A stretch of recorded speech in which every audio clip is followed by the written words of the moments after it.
पास नहीं हो फिर भी तुमसे प्यार करते हैं, देखकर तस्वीर तुम्हारी तुम्हें याद करते हैं। दिल में ऐसी तड़प है तुमसे दूर रहकर भी हर वक्त तुमसे मिलने की फरियाद करते हैं। रूठने पर भी जो ना रूठे वो बात हो तुम, छूटने पर भी जो ना छूटे वो साथ हो तुम। यूं तो संजोई हैं यादें मैंने दिलों में कई, लेकिन जो भूले से भी ना भुलाई जा सके वो याद हो तुम। तोहरा बिना धन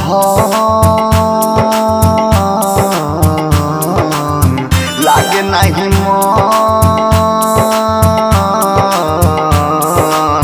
मिले नदिया किनारवा जानू हो, रहिया निहारे ला नया नवा हो। मिले नदिया किनारवा जानू हो, रहिया निहारे ला नया नवा।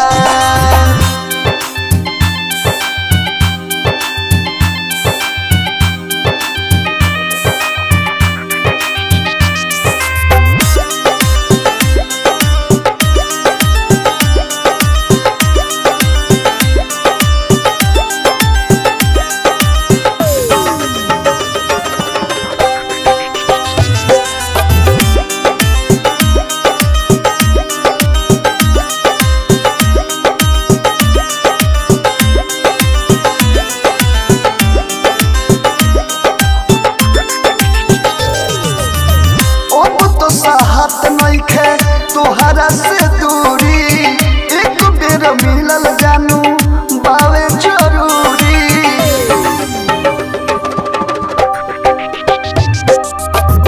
अब तो साहत नहीं खे तोहरा से दूरी, एक बेर मिलल जानू बावे जरूरी।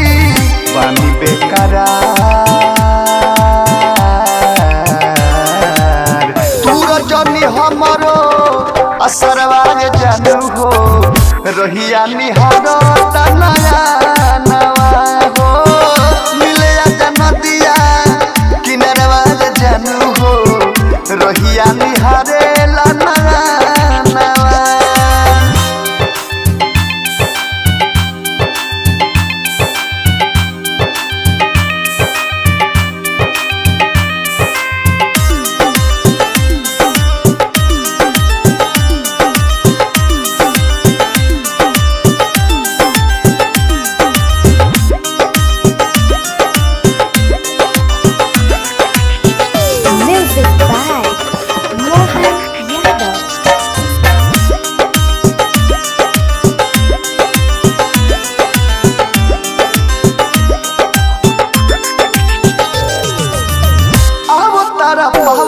जनी हमारा के बेसी तोहरा बिना करी है कौची यादो विदेशी।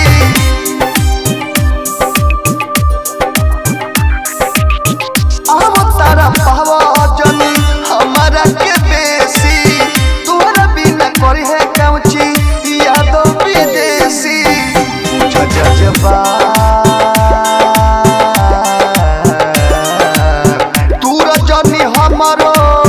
असरवाज जानू हो, रहिया निहारो नया